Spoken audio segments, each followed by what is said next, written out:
Hello and good day. Kung isa ikaw sa nagsubaybay sa ating previous na video, mayroon tayong 2 pirasong pisuko. So ayan na siya. At ang sabi natin, gagawa tayo ng another recipe para sa isa. Anong recipe ang kayang gawin para sa mga ingredients na ating na-prepare? Isang pirasong isda. Ayan. Kamatis, 3 piraso. Sibuyas, 1. Garlic, na smash na natin, at ginger. So, stay tuned. Ano nga ba ang kaya natin gawin dyan sa isang piraso na yan? Yan, sa isang piraso, hatiin natin yan ng 3. Yes, 3 hati tayo dyan. 4. Para mabilis. At ayan na nga, nahati natin sa 4 na slice. Next, kamatis. At onion.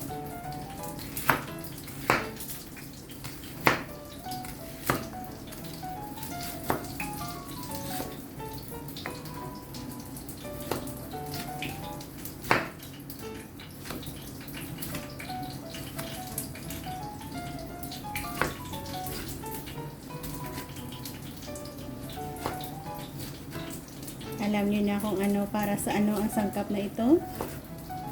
Stay tuned pa rin kayo.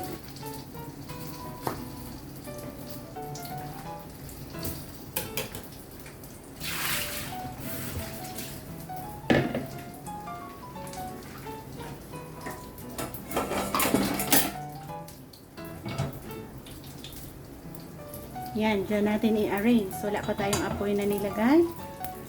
I-arrange natin dyan ang ating isda.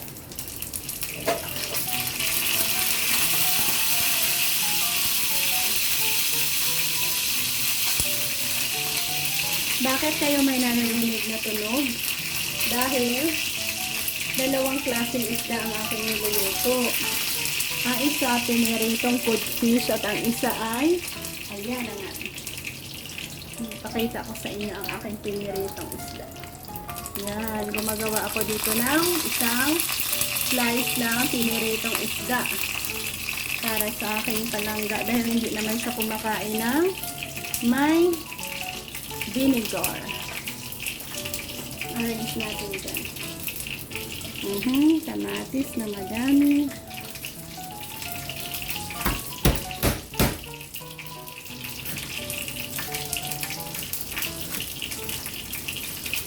Luya,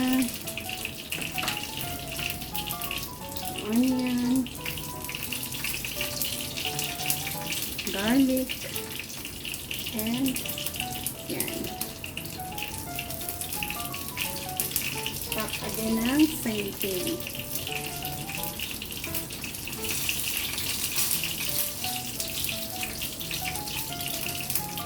Yan.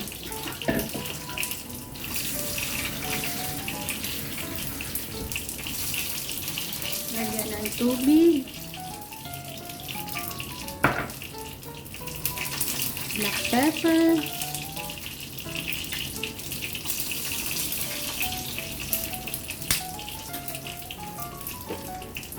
konting asin, konting MSG,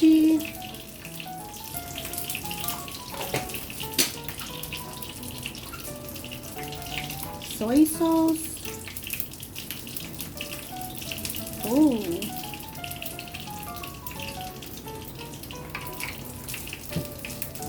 Konting mantika.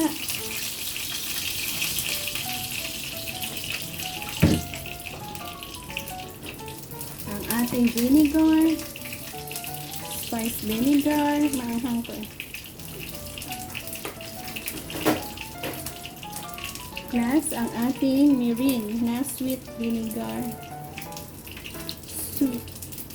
Pang-balance sa ating. So, okay na ang kanyang mga sangkap ingredients dyan. Cover natin at slow cook hanggang sa kumunti ang kanyang tubig. So, balikan ko kayo pag ano na ang lagay nila after na matapos na nating mapakuluan dyan. Silipin natin ang amoy paksiw na ating niluluto. Wow! Ang sarap ng amoy niya. Ang sarap ng amoy niya.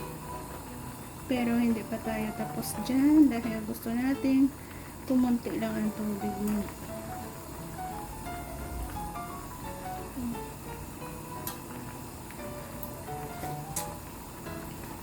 Hindi pa ready. Cover ulit and see you again later. Yan, balikan natin. Ito na ang gusto natin.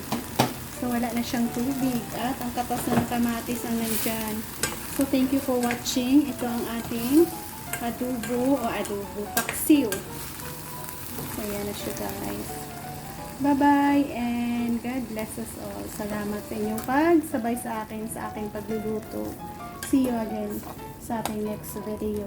Mga simplihang luto na kaya nating ibahagi rin sa inyo. Salamat!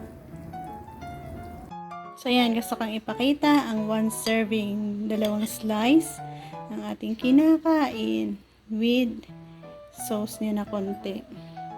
So, ang sarap ng ating paksiw na isda. Sana masubukan nyo ang pamamaraan kung paano natin ginawa yun. Diba? Napaka-easy lang. More on kamatis tayo dyan. Yan na. Ang unang subo para sa inyong lahat. Keep us all good health and happy eating. Sarap.